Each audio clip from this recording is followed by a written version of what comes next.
अब उसके बदले और कुछ कहे? खतियानी जोहर, खतियानी जोहर।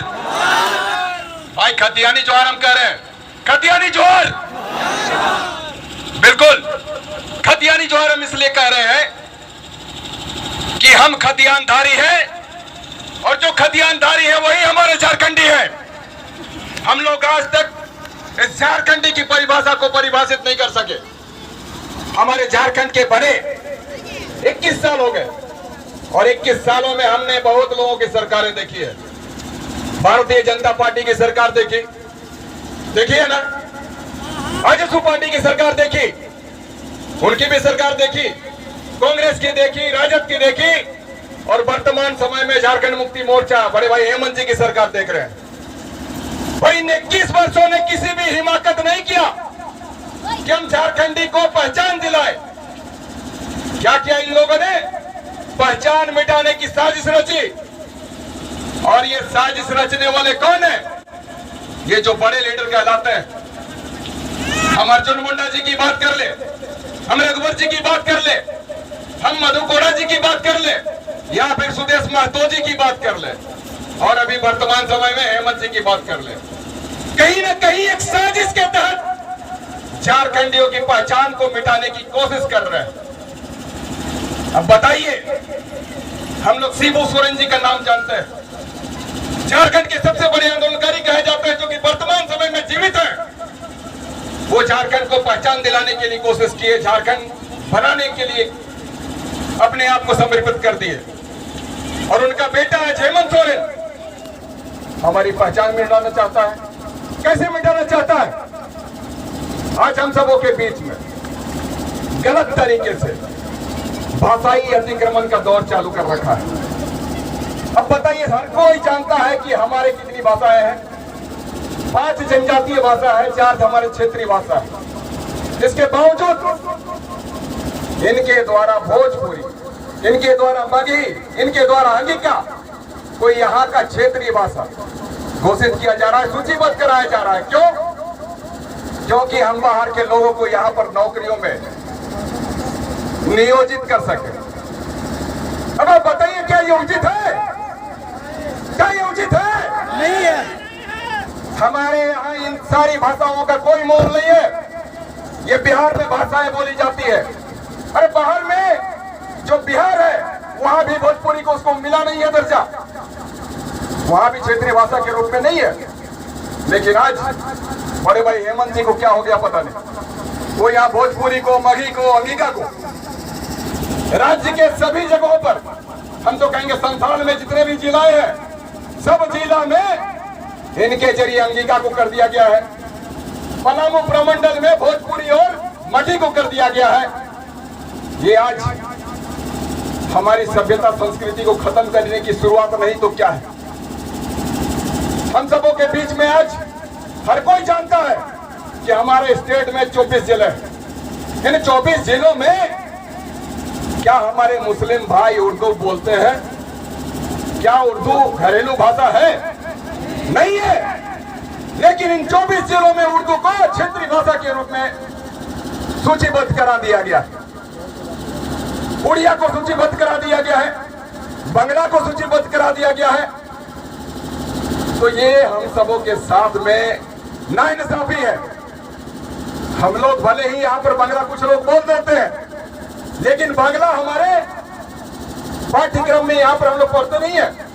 अगर हम लोग बांग्ला को भी हम लोग यहाँ पर स्थापित करने की कोशिश करेंगे तो हमारा सटा हुआ क्षेत्र बंगाल है, बंगाल से लोग यहाँ पर आएंगे, हमसे बेहतर बांग्ला वो जानते हैं।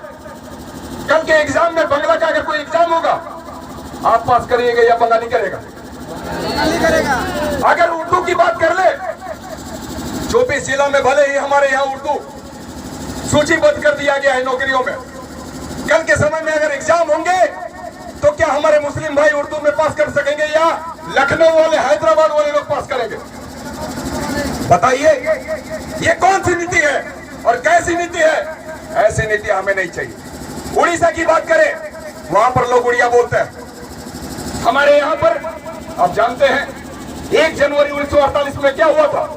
यही भाषा को लेकर सरायकेला खरसावां में गोलीकांड हुआ। हमारे सैकड़ों हजारों लोग शहीद हो गए। भाषा के नाम पर शहीद हुए थे। और आज वही उड़िया भाषा को बड़े भाई हेमंत जी यहाँ पर लाना चाहते हैं, सूचीबद्ध कर रहे हैं। क्या हम इसे बर्दाश्त करेंगे? तो ये कहीं न कहीं हम सबों को खत्म करने का एक प्रयास है, हम सबों को खत्म करने की साजिश है। आज यदि मैंने भाषा अतिक्रमण की बात की तो क्या गलत किया? आज यदि मैंने भाषा का अतिक्रमण की बात की तो मैंने कोई गलत नहीं किया, ये मैं समझता हूं। आज यदि मैं स्थानीय नीति की बात करता हूं, नियोजन नीति की बात करता हूं, तो क्या मैं गलत करता हूं? आज यदि झारखंड बना तो सबसे पहला हक किसी का है तो हम सारे झारखंडियों का है, खतियानदारियों का। और इसी झारखंडी को कहलाने के लिए, इसी झारखंड के लिए हमारे निर्मलदा शहीद हो गए। आज ये निर्मलदा की कर्मभूमि है, जन्मस्थली है। हमें इस बात का घमंड है, इस बात का गुमान है कि हम इसी माटी के उपज है, जिस माटी ने बिरसा को पैदा किया, जिस माटी ने निर्मल को पैदा किया, जिस माटी ने शिबू सोरेन को पैदा किया, चांद भैरव शेख भिखारी को पैदा किया, सिद्धू कान्हू को पैदा किया, नीलांबर पीतांबर को पैदा किया, जयपाल मुंडा को पैदा किया, रामदयाल मुंडा को पैदा किया। तो उनके रगों में जो खून दौड़ता था, झारखंडी खून, वही खून आज हमीद के रगों में भी दौड़ता है। तो मैं यही कहना चाहता हूं भाइयों, आज का जो ये वक्त है, आज का जो ये समय है, निर्णायक समय है। गलत करने वालों को जवाब देना बहुत जरूरी है, चाहे वो झारखंडी हो या फिर बाहरी हो। इतने दिनों तक हम लोगों ने विरोध किया है, बाहरी कहकर रघुवर दास जी का विरोध करते थे। अब के समय में अगर हमारे झारखंडी खून अगर झारखंड के भावनाओं के साथ खेलना शुरू करे, झारखंडियों के साथ नाइंसाफी करे, तो क्या उसका विरोध करना लाजमी नहीं है? क्या आप उसका विरोध नहीं करेंगे? क्या ये धनंजय महतो, अजित महतो की कर्मभूमि है, उसकी मातृभूमि है, उनका शहादत स्थल है। आज हम आप सबों के बीच उपस्थित हैं तो कहीं न कहीं श्रद्धांजलि अर्पित करते हुए हम यही आगाज करना चाहते हैं कि झारखंड को जरूरत है आप तमाम ऐसे लोगों को आगे बढ़ने की, आगे बढ़ाने की, क्योंकि आने वाले दिन आपको भी जब इतिहास लिखे जाए, अभी हमारे भाई कह रहे थे कि कोयल की क्या भूमिका थी उस जंगल में आग बुझे हुए आग को मिटाने के लिए। तो आने वाले दिनों में जब भी इतिहास में नाम शामिल होगा तो हम चाहते हैं कि अब तमाम लोगों का नाम शामिल हो। क्या आप नहीं चाहते हैं? क्या आप चाहते हैं ना भाई? निश्चित रूप में आने वाले दिनों में कुछ बेहतर झारखंड, समृद्ध झारखंड, खुशहाल झारखंड बनाने के लिए आपकी अग्रणी भूमिका होनी चाहिए।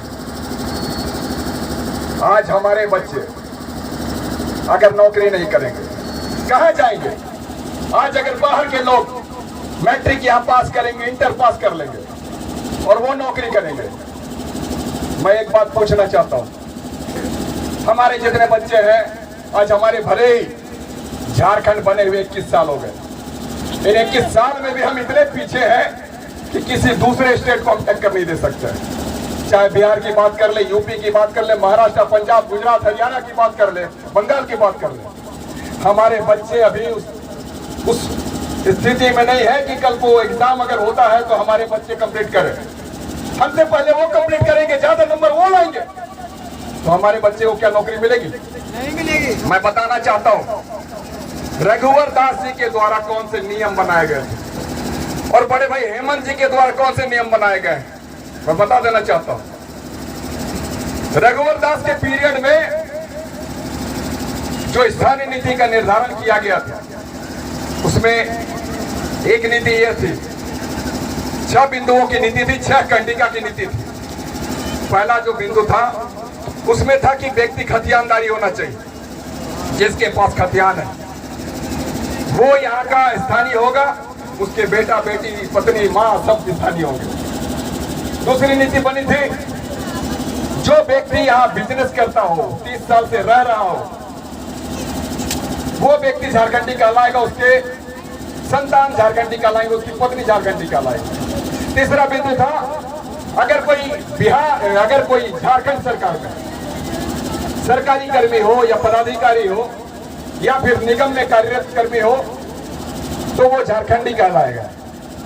चौथा बिंदु था कि वो व्यक्ति झारखंडी कहलाएगा जो इस राज्य में भारत का सरकारी कर्मी है, तो वो व्यक्ति झारखंडी कहलाएगा। उसके बाद था पांचवा बिंदु कि वैसा व्यक्ति झारखंडी कहलाएगा जो हमारे संवैधानिक पदों पर आसीन है और साथ साथ विधिक विभाग में कार्यरत है, वैसा व्यक्ति झारखंडी कहलाएगा। और छठा बिंदु जो था, ये महत्वपूर्ण बिंदु है, आप सुन लीजिएगा। छठा बिंदु था जिसमें रघुवर दास जी के द्वारा कहा गया था कि झारखंडी वो व्यक्ति होगा जो यहाँ पर पैदा होगा और पैदा होने के साथ साथ 10 क्लास तक की पढ़ाई पूरी की हुई होगी या फिर उसके समकक्ष पढ़ाई की होगी, तो वो झारखंडी कहलाएंगे। लेकिन बड़े भाई हेमंत जी ने क्या कह दिया, इनके लिए यहाँ पैदा होना कोई जरूरत की चीज नहीं है। इन्होंने तो सीधा सीधा यह कह दिया कि झारखंड में जो 10 क्लास पास कर लेगा, जो इंटर पास कर लेगा, वो यहाँ पर सरकारी नौकरी का प्रमुख दावेदार बन सकता है। बताइए, ये झारखंड पुत्र का अगर इस तरीके का बात कहना लाजमी है?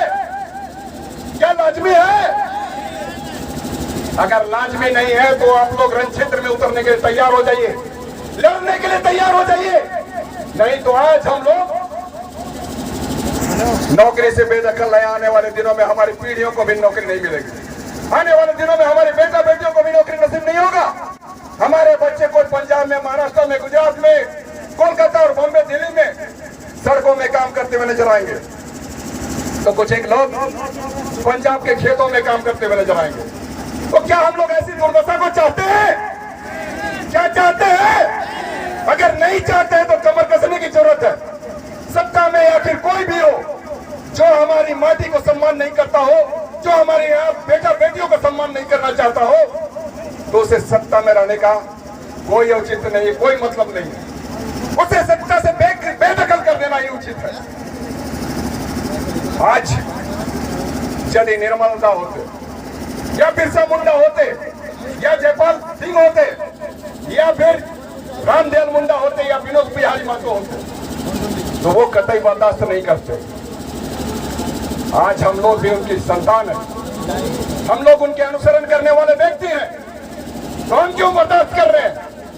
हम तो 2 साल तक बर्दाश्त किए। हमारी भी तमन्ना थी, हमारे भी सपने थे, हमारी भी सोच थे कि जो काम रघुवर जी ने नहीं किया है, जो काम अर्जुन मुंडा जी ने नहीं किया है, जो काम मधु कोड़ा जी ने नहीं किया है, जो काम सुदेश महतो जी ने नहीं किया है, वो काम बड़े भाई हेमंत जी करेंगे। ऐसी उम्मीदें थी, ऐसी आशा था, ऐसा भरोसा था, लेकिन सारे आशा भरोसे को तोड़कर चकनाचूर कर दिया। इन 2 सालों तक मैं गूंगा बनकर चुपचाप देखता रहा, यही सोचकर कि अब कोरोना पीरियड है, छटेगा हटेगा तो हमारे यहाँ पर नौकरियां सृजित की जाएगी, हमारे यहाँ के बच्चों को रोजगार से जोड़ा जाएगा, बेहतर स्थानीय नीति बनेगी, बेहतर नियोजन नीति बनेगी। लेकिन ये नहीं संभव हो सका। हमने बड़े भाई हेमंत जी को सैकड़ों बार मुख्यमंत्री बनने से पहले कहा है और मुख्यमंत्री के बनने के बाद पर्सनली भेंट करके हमने 4 से 5 बार इन्हें कहा।